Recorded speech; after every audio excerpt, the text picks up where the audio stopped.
როგორ მიმდინარეობს ტურისტული სეზონი და რა გამოწვევებია სექტორში.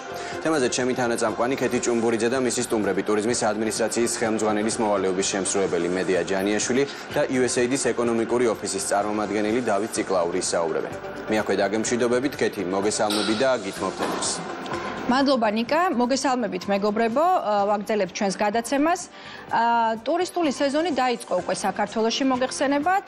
როგორ ხდება ჩვენი ქვეყანა ტურისტულ ახალ ნაკადებს, რა გამოწვევების წინაშე დაგვაყენა, განსაკუთრებით ტურიზმის სექტორი, იმ მსოფლიოში მიმდინარე მოვლენებმა და დაძაბულობამ, რაც ჩვენს გარშემო დღეს, განსაკუთრებით ჩვენს რეგიონში, ამ თემებზე და კიდევ უფრო საინტერესო თემებზე ვისაუბრებთ დღეს ჩემს სტუმრებთან ერთად, მედია ჯანიაშვილი, კიდევ ერთხელ ტურიზმის ადმინისტრაციის ხელმძღვანელის მოვალეობის შემსრულებელი დათო ციკლაური, USAID-ის ეკონომიკური ოფისის წარმომადგენელი.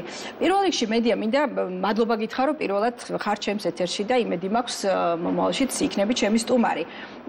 პირველ რიგში მინდა შეგეკითხო შემდეგი რამ.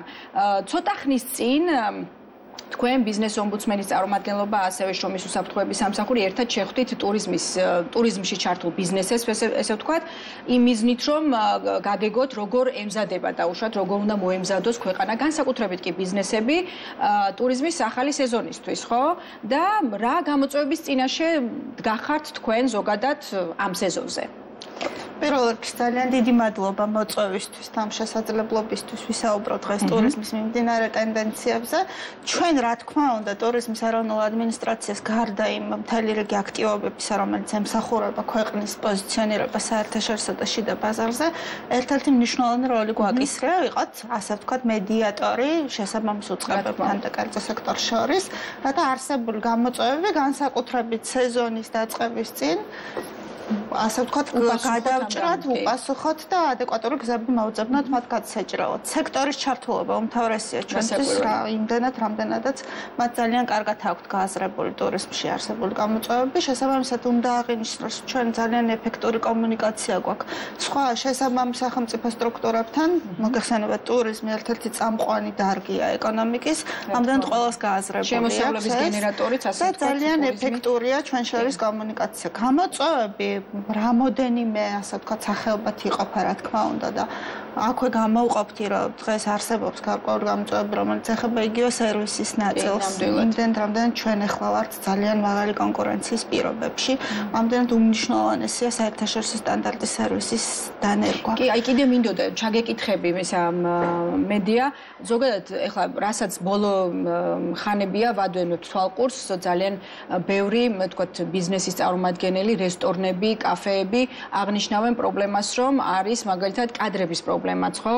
არ არის საკმარისი კადრები და მოთხოვნა არის ძალიან მაღალი. თავისთავად მომწონს, რომ მოთხოვნა არის, მაგრამ მიწოდება რო არ არის, ეს ცოტა პრობლემა არის, ხო? დღეს რა თქმა უნდა, ზოგადად პანდემია მსოფლიო მასშტაბით განაპირობა ის, რომ ტურიზმიდან კადრებმა სხვა სფეროში გადაინაცვლეს, უბრალოდ გადინება მოხდა, საქართველოს გამონაკლისი ამ კუთხით არ ყოფილა. აქვე აუცილებლად უნდა აღინიშნოს ბიზნესის როლი ამ ძალიან რთულ პერიოდში შეძლეს მათ ასე ვთქვათ შენარჩუნება და კიდე წინსვლისთვის განვითარების ეტაპების გადალახვა.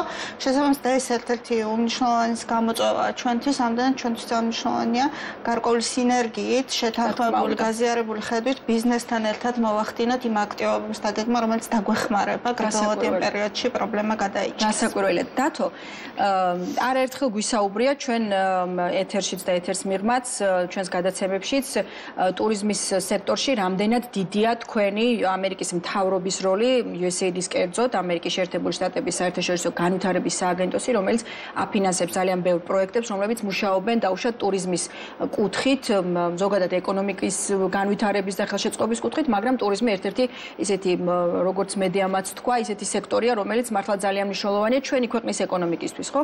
აი, რა არის ახლა მიმდინარე ის პროექტები, რომლებიც თქვენ გაქვთ ტურიზმის დასახმარებლად, ესე ვთქვათ, და ხელშეწყობის მიზნით, რას აკეთებს USAID ამ ამბავში, ამ კუთხით? მადლობა ქეთი, მოგესალმებით.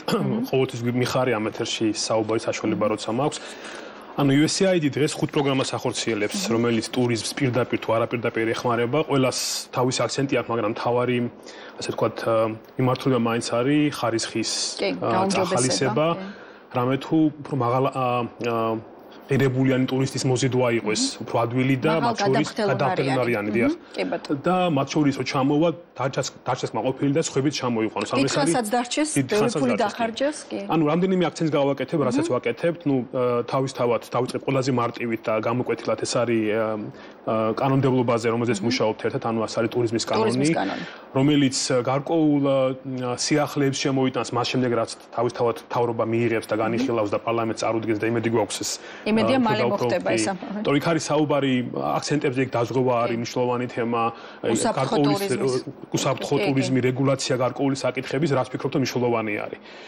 მეორე თემა არის საკმაოდ ნიშური, მაგრამ საინტერესო, ასევე მუშაობ დაცულ ტერიტორიებთან ეკოტურიზმის განვითარებაზე, როგორც სექტორის, ისე თქვათ, მათი უნარების გაძლიერების კუთხით.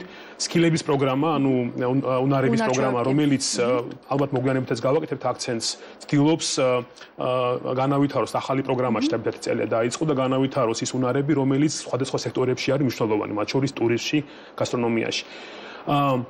რეგიონალური პროგრამა გვაქვს, რომელიც ცდილობს რეგიონალური პარტნიორობა წაახალისოს, იქნება აგროტურიზმი, ფერმერთა ასოციაციასთან, სენიან ხალხმცირელებს საინტერესო პროგრამას. ახლა დავიწყეთ ტრანსკავკასიური მარშრუტის წახალისება პინთან, ანუ საერთო ჩეხური ორგანიზაცია People in Need. ანუ რატომ? იმიტომ რომ რეგიონალურადაც შეიძლება უკვე გარკვეული პროექტების შეთავაზება, რომ ტურისტი ჩამოვიდეს უფრო მეტი ხნით, თან როგორც წესი ძვირადღირებული ტურისტი ჩამოდის უფრო მრავალფეროვნებისთვის. მით უმეტეს თუ ჩამოდის ამერიკიდან და ასე შემდეგ, მაგრამ ყველაზე მსხვილი პროგრამა, რომელიც ამ ეტაპზე გვაქვს, არის ეკონომიკური საფრთხეობა, რომელიც მუშაობს ძალიან ბევრ რამეზე. ნუ თქვათ ფირნაზე დაკვირვების გიდების გადამზადება, ღვინის ტურიზმის ახალისება გურიაში და სამეგრელოში ახლა ვაპირებთ დაწყებას. ხო, ძალიან საინტერესო მიმართულება სხვათა შორის. კი, ანუ ზღვასთან ახლოს მნიშვნელოვანია, რომ უფრო მეტი შემოსავალი დატოვოს იმ გურიაში, რომელიც ძალიან წინ წავიდა ბოლო პერიოდის სუფრის მეურნეობით, მაგრამ მაინც. მათ შორის, აი რაც წეგან გაჟღერდა, გვაქვს პატარა საინტერესო პროგრამა ამერიკის საავადმყოფო პალატასთან და ბრენდირებულ სასტუმროებთან, როგორც არის GMC ჯგუფი, Marriott, Sheraton, გადამზადების პროგრამები. გადამზადება და მათ შორის წახალისება, რომ ტურიზმში დასაქმება არის საინტერესო, იმიტომ რომ პანდემიის დროს აშკარად წავიდა კადრი და საჭირო არის უკან დაბრუნება, იმიტომ რომ მოტივაცია საჭირო, რომ ისინი დაბრუნდნენ სექტორში ისე. წახალისება და სხვა შორის საინტერესო პროგრამა ძალიან, მათ შორის ხარისხის გადატანა შეგვიძლია აი ამ მექანიზმით სხვა შეიძლება მცირე ზომის სასტუმროებში, იმიტომ რომ ეს დიდი სასტუმროები ძახიან, რომ ჩვენ კი ვთილობთ ხარისხი შევინახოთ, მაგრამ სადღაც არის პრობლემა და კადრი, რომელიც ჩვენგან იზრდება და მე მიდის თავისთავად გადაიტანს. აი ხლა რადგან ახსენეთ ბოლოს ეს ეკონომიკური უსაფრთხოების პროგრამა, დეტალებს მე უკვე მედიასთან გავივლით ამ თემაზე, მაგრამ უნდა აუცილებლად ვახსენოთ, თქვენი ხელშეწყობით ჩამოვიდა ამერიკული კომპანია Stellar, ეს გახლავთ პლატფორმა, რომელიც სოციალური მედიის დახმარებით დაუშვათ ინფლუენსერები ჩამოყავს ქვეყანაში და მერე ჩვენი ესეთი ტურისტული პოტენციალის, მაღალი პოტენციალის მქონე ადგილების გაშუქება ხდება, უფრო მეტი ინფორმაციის გატანა ხდება აი ამ პლატფორმაზე და რაც ხელს უწყობს მერე აისახება პირდაპირად თუ რამდენი ტურისტი ჩამოვა და დაინტერესდება უკვე საქართველოში მოგზაურობით, ხო? ამაზე მინდა კითხოთ Stellar-ის მომავალ გეგმებზე მედიას, მინდა შევეკითხო უბრალოდ თქვენ მინდა თქვა, რადგან თქვენი დახმარებით კითხოთ, თქვენი დახმარებით ჩამოვიდნენ ისინი და ორი ტური გააკეთეს უკვე რამდენადაც მახსოვს, ერთი იყო საზღვაო კურორტები მიმული და მეორე სამთო-სათხილამურო საზაფხულო და მეორე იყო სამთო-სათხილო. რა გვაქვს შედეგი? ანუ რამენაირად ვითვლით ალბათ ამას, ხო? როგორია შედეგი და რა მივიღეთ და რას ვაგრძელებთ მე უკვე მედია იტყვის. კი ბატონო, ანუ მოდი ზამთრის თმაზე ავიღოთ, რომელიც იანვარ-დეკემბერში ჩატარდა. თავისთავად ეს იყო პარტნიორობა ტურიზმის ადმინისტრაციამ, საქართველოს მთავრობას, USA-სა და Stellar-ს შორის. იმიტომ რომ ეს ერთობლივად იყო საინტერესო, ცალსაკე შეიძლება არ გამოსული იყოს წარმატებული, საკმაოდ ეფექტურია ხარჯის კუთხით, ანუ ძალიან ძვირი არ ჯდება, მაგრამ მაგალითად ზამთარში ჩამოიყვანეთ 15 ინფლუენსერი, რომელიც მორგებული იყო შესაბამის ტურიზმის სახეობებზე, რომელიც ზამთარში არის პოპულარული და კომპანია, რომელიც ითვლის აი ამ პროგრამის შედეგებს, იძახის მაგალითად, რომ 3.5 მილიონ მომხმარებელზე მივიდა ინფორმაცია. ანუ ის ხალხი, ვინც აი ამ 15 ადამიანს უყურებს და მისდევს, მათ ასე თუ ისე შეძლეს აი ამ ინფორმაციის მიღება. 106 მილიონი იმპრეშენი, ანუ შთაბეჭდილება დაფიქსირდა, გამოხატეს, ანუ ღიმილი თუ მოწონება თუ ასე შემდეგ. მათ შორის 295,000 იყო ჩართულობა, ანუ engagement ნიშნავს, რომ უკვე გამოხატა გარკვეულს. მართალია, ბევრმა ნახა, რაც ნელ-ნელა მოიტანს შედეგს, წელს, მომავალ წელს თუ ასე შემდეგ, იმიტომ რომ ერთხელ დაიწყე ფიქს საქართველოზე, შეიძლება რამდენიმე წლის მერე გაითვალისწინო და შედეგი უფრო გრძელვადიანი არის. სამწუხაროდ ბოლომდე არ შეგვიძლია თქვა რამდენი ტურისტი ჩამოვიდა, იმიტომ რომ ეს ზუსტად ამის შედეგად, ხო? დაუშვათ ხო? მაგრამ ერთი საინტერესო მომენტია, ვიცი მედია ახსენეთ, მათ შეიძლება ახსენოს, თქვა დავიწყეთ პარტნიორობა Mastercard-თან, რომელიც შეიძლება გარკვეული სახით შეაფასოს ცევა როგორ შეიცვალა ან როგორ იმოქმედა აბონენტულმა, ასე ვთქვათ, სარეკლამო ან მედია საშუალებამ მომხმარებლებს. ხო, ნუ ზოგადად ახლა ისეთი ტენდენცია, რომ სოციალური მედია რეალურად ჩვენი პირველი, ესე ვთქვათ, პლატფორმა, სადაც ყველა ინფორმაციას უზიარებთ ერთმანეთს, ყველაზე აქტუალურია და ყველაზე აქტიური, ესე ვთქვათ, ხო? მედია ახლა რადგან დათომ თქვა შედეგები, ხო? ისევ ჩამოდიან ესენი, ანუ 15 ინფლუენსერი, ადამიანი, რომელიც ბლოგერებიც არიან, წერენ მერე სტორებს, ამდენადაც ვიცით 800 მეტის ამბავი აქვთ მოყოლილი, ესე ვთქვათ, ქართულად რო ვთქვათ, ამ თავიანთი მოგზაურობის შესახებ და ტურისტული ადგილების შესახებ საქართველოში. აი, ეხლა ამ ვიზიტზე, რომელიც 8-ში უნდა დაიწყოს, რამდენადაც ვიცი და 17-ში დასრულდება, რა არის გეგმა? რომელი კონკრეტული ტურისტული ადგილები ან რეგიონებია შერჩეული, რომელზეც გვინდა რომ აქცენტი გაკეთდეს და მათ უფრო მეტად პოპულარულები გახდნენ ეს ადგილები? პირველ რიგში აუცილებლად უნდა აღინიშნოს ჩვენ და ISAID-ის ძალიან ეფექტური, ასე ვთქვათ, პარტნიორობა, რომელიც რაც მთავარი გამოწვევებზე არის მორგებული და ამდენად შედეგის მომტანია. ეს არის უკვე მესამე პროექტი სტელერთან მიმართებაში, იმდენად აი დათომაც ახსენა ის შედეგები, შესაბამისად ჩვენ ხედავთ, რომ ძალიან ეფექტურია. ამჟამად ველოდებით 15 ინფლუენსერს. ქვეყნების შერჩევა ერთობლივად მოხდა და ძირითადად აქცენტი გაკეთდა ჩვენ მიზნობრივ ქვეყნებზე, სადაც სხვა აქტივობებს ვახორციელებთ და ეს იქნება ერთ-ერთი დამატებითი ძალიან მნიშვნელოვანი კომპონენტი. ყველაფერთან ხვდებით, რომ ეხლა ინფლუენსერებს აქვთ განსაკუთრებული ძალა, პოზიციონირება და პოპულარიზაცია გაუკეთონ ამა თუ იმ პროდუქტს, იმდენად რამდენიც მომხმარებელი ძალიან ენდობა მათ მიერ შექმნილ შინაარსობრივ ნაწილს სოციალურ მედიაში. ესენი არ არიან მხოლოდ სტილერის პლატფორმის ინფლუენსერები, ასევე ძალიან აქტიურები არიან ისეთ პლატფორმებზე, როგორც Instagram-ი, Facebook-ი, TikTok-ი. შესაბამისად, ჩვენ ამჟამად მასპინძლობთ 9 ქვეყნიდან ამ ინფლუენსერებს, მათ შორის არის ამერიკის შეერთებული შტატები, კანადა, დიდი ბრიტანეთი, იტალია, საფრანგეთი, პორტუგალია, თურქეთი, პოლონეთი, ამდენად ეს ბაზრები არის ჩვენთვის ძალიან მნიშვნელოვანი. ჩვენ ტურის შედგენისას ყოველთვის ვცდილობთ ხოლმე, რომ იმ სეზონისთვის განსაკუთრებით კონკურენტუნარიანი ტურისტული პროდუქტი წამოვწიოთ.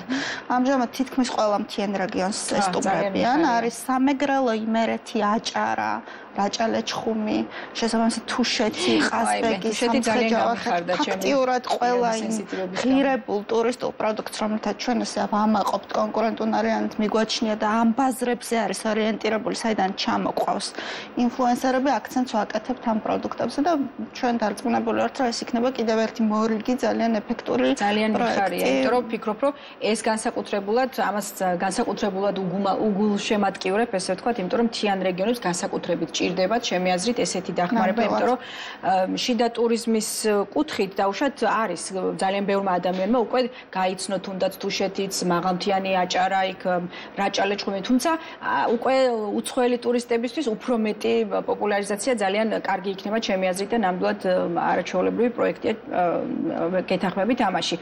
ეხლა თქვენ ახსენეთ ქვეყნები, დაუშვათ ჩვენი მიზნობრივი ბაზრები, ხო?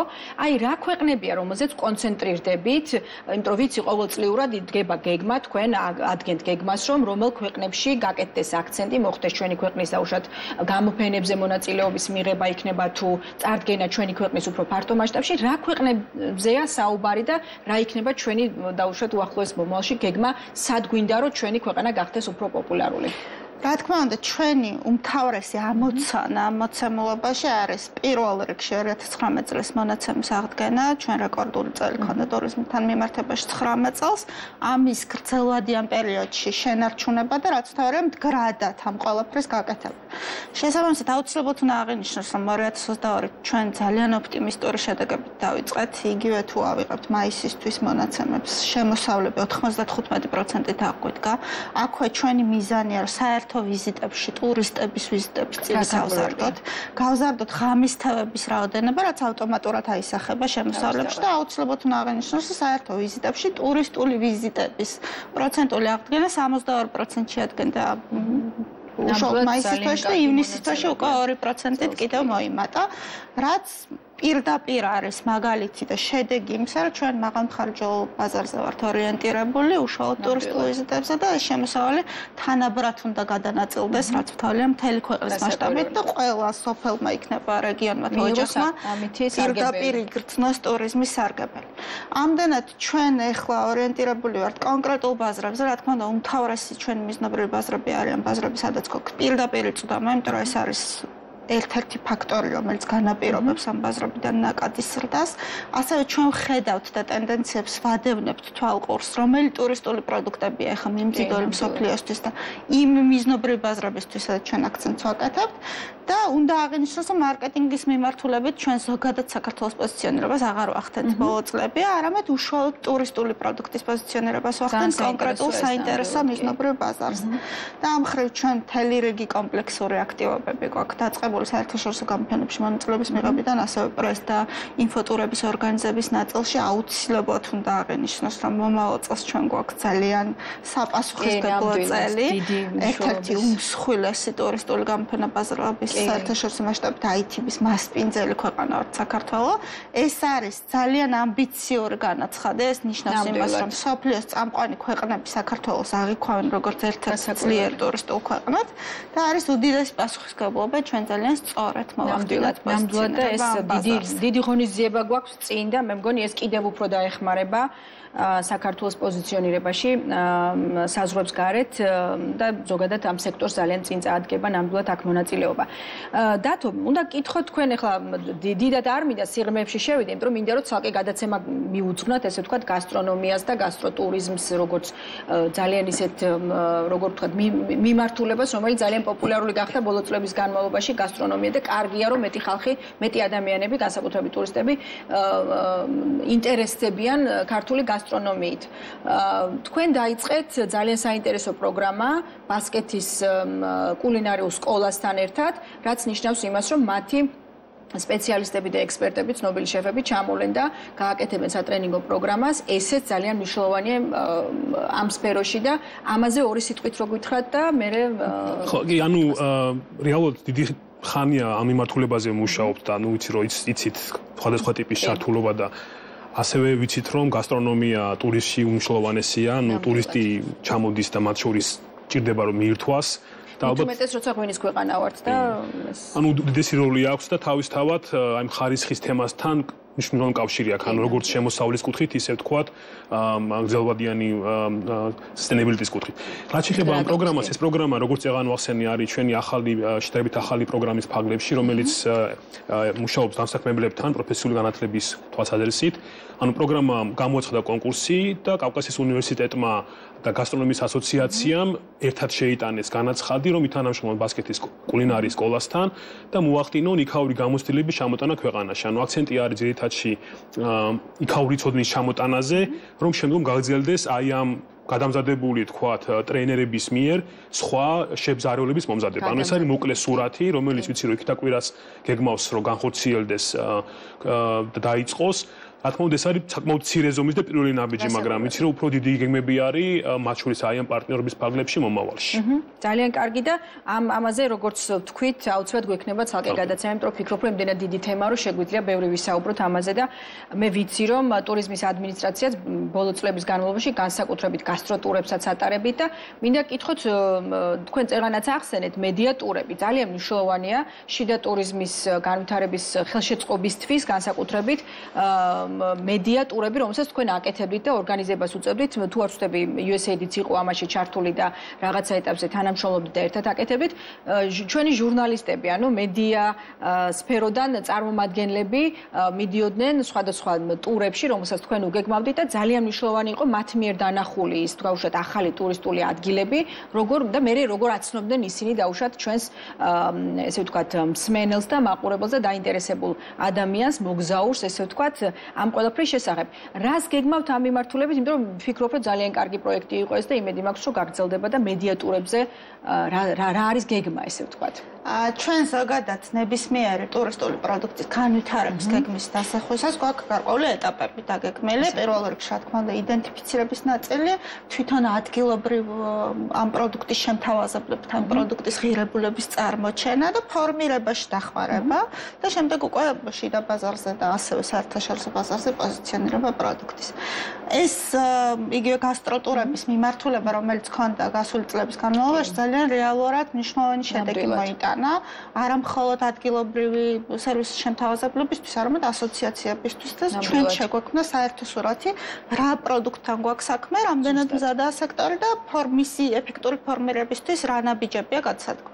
ეხლა უკვე გადავდივართ დამატებით მეორე ეტაპზე, სადაც ძალიან დიდ აქცენტებს გავაკეთებთ უშუალოდ ამ ტურისტული პროდუქტის პოზიციონირებაზე, იმიტომ რომ დამეთანხმებით ალბათ რომ ეს არის თუმცა აღნიშნა ერთ-ერთი წამყვანი ტურისტული პროდუქტი დღეს მსოფლიოში და საქართველოს ძალიან ობიექტური ამბიცია აქვს რომ გასტრონომია წინ წამოწიოს მრავალფეროვნებიდან გამომდინარე, ამდენად ჩვენ გეგმავთ ისეთი აქტივობების განხორციელებას, როგორიცაა უშუალოდ შეიძლება ეს იყოს ფესტივალების ნაწილი, რა თქმა უნდა, სექტორის ძალიან აქტიური ჩართულობა. და აქვე უნდა აღვნიშნოთ, გარდა მედიატორებისა, ძალიან მნიშვნელოვანია ახლა ჩვენ დივერსიფიკაციის ნაწილში ჩავთოთ სექტორიც, იგივე ტუროპერატორებიც, რათა უფრო მაქსიმალურად ბევრ ადგილს გაეცნონ საქართველოს მასშტაბით, რომელიც შეიძლება უცნობი იყოს ჯერ კიდევ ჩვენთვის, რათა ფორმირება მოახდინონ ძალიან ეფექტური მიმზიდველი ტურების, რომ რეალურად დივერსიფიკაცია განაპირობებს მეტი შემოსავლის მოტანას ამა თუ იმ რეგიონისთვის. სამწუხაროდ იმდენად შეზღუდულია დრო და ვფიქრობ ხოლმე რომ მეტი კითხვა დავსვა, მაგრამ იწურება ჩვენი დრო ხოლმე, ვიცი რომ ბევრი გვაქვს სასაუბრო და მომავალშიც მოგიწევთ და აუცილებლად ვისაუბრებთ იმ დარჩენილ კითხვებს, აუცილებლად შეგეკითხებით, რაც გვინდა რომ ასე ვთქვათ ჩვენ გადაცემაში გავაჟღეროთ. ძალიან დიდი მადლობა მობრძანებისთვის, მომავალ შეხვედრამდე. დიდი მადლობა.